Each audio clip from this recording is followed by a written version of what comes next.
السلام علیکم ورحمۃ اللہ وبرکاتہ۔ آج ہم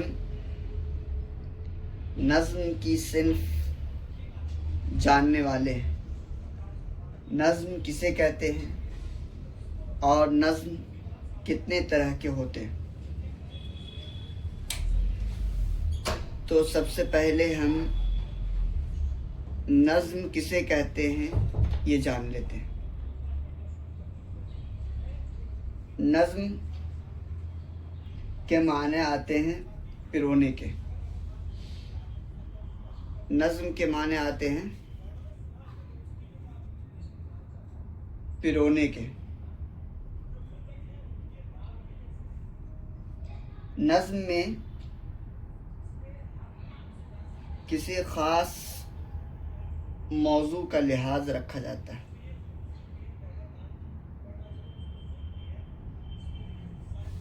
اور نظم میں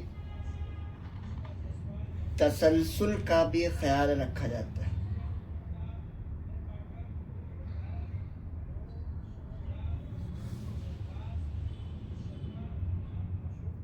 گویا کہ نظم میں ایک مرکزی خیال ہوتا ہے۔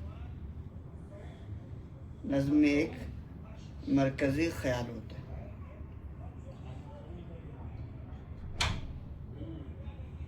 نظم کی قسمیں اگر ہم جانیں تو نظم کی کئی ساری قسمیں ہیں۔ نظم کی ایک قسم ہے پابند نظم۔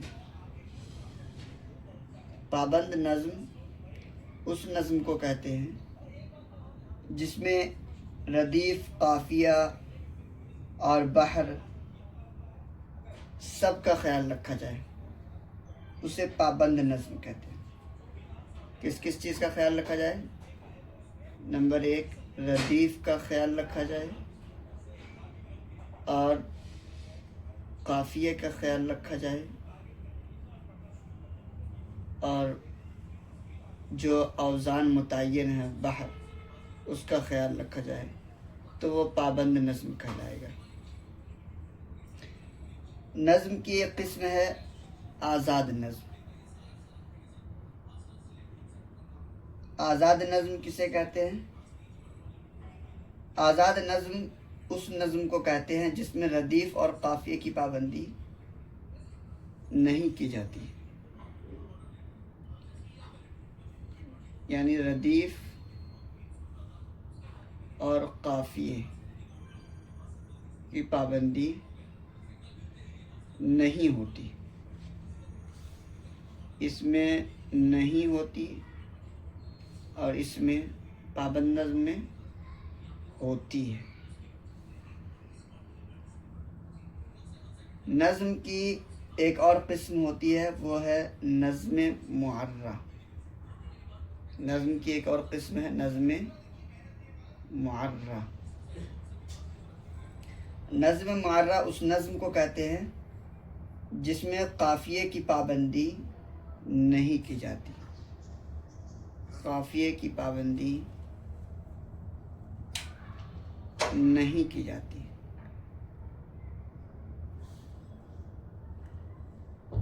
اگر آپ دیکھیں تو آزاد نظم میں بھی قافیے کی پابندی نہیں ہوتی اور نظم معرہ میں بھی قافیے کی پابندی نہیں ہوتی۔ تو ان دونوں میں فرق کیا رہا؟ ان دونوں میں فرق یہ ہے کہ آزاد نظم میں بحر کی تعداد متعین نہیں ہوتی، یعنی آزاد نظم میں قافیے کی پابندی نہیں ہوتی، ردیف کی پابندی نہیں ہوتی، لیکن بحر کا خیال رکھا جاتا ہے۔ اور نظم معرہ میں بھی بحر کا خیال رکھا جاتا ہے، لیکن ان دونوں میں فرق یہ ہے کہ اس میں آزاد نظم میں بحر کا جو استعمال ہوتا ہے اس کی کوئی تعداد متعین نہیں ہے۔ بحر کی تعداد متعین نہیں ہوتی۔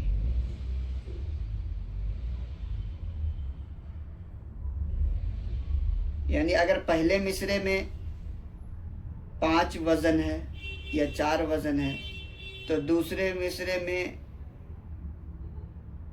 بحر یعنی اوزان 7 بھی ہو سکتے ہیں، 6 بھی ہو سکتے ہیں، 5 بھی ہو سکتے ہیں۔ تو اس لیے اس میں ایک مصرع چھوٹا اور ایک مصرع بڑا ہو جاتا ہے آزاد نظم میں۔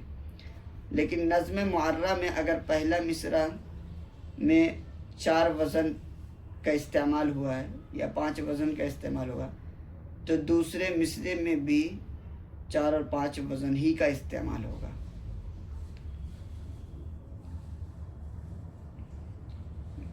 فعولاً، فعولاً، فعول، اگر یہ 3 وزن کا 3 بحر کا استعمال ہوا ہے تو دوسرے مصرے میں بھی 3 وزن کا استعمال ہوگا۔ لیکن اس میں ایسا ہوتا ہے کہ اس میں پہلے مصرے میں 3 وزن کا استعمال ہوا تو دوسرے مصرے میں 4 بھی اوزان ہو سکتے ہیں، 5 بھی ہو سکتے ہیں، 6 بھی ہو سکتے ہیں۔ تو آزاد نظم میں پہلا مصرع چھوٹا اور بڑا ہو جاتا ہے، لیکن نظم معرہ میں اس میں اگرچہ قافیے کی پابندی نہیں ہوتی لیکن اوزان کا خیال رکھا جاتا ہے اور اوزان بھی برابر برابر ہوتے ہیں۔ اس میں ان دونوں میں یہ فرق ہے۔ نظم معرہ یہ انگریزی ادب سے آیا ہے۔ نظم معرہ یہ کہاں سے آیا ہے؟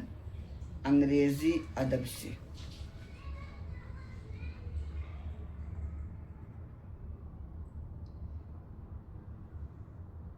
تو مجھے لگتا ہے کہ آج ہم نے نظم کے بارے میں بہت ساری چیزیں جان لی۔ انشاءاللہ نیکسٹ ویڈیو میں ہم اور چیز جانیں گے۔ آج کے لیے اتنا ہی۔ السلام علیکم ورحمۃ اللہ وبرکاتہ۔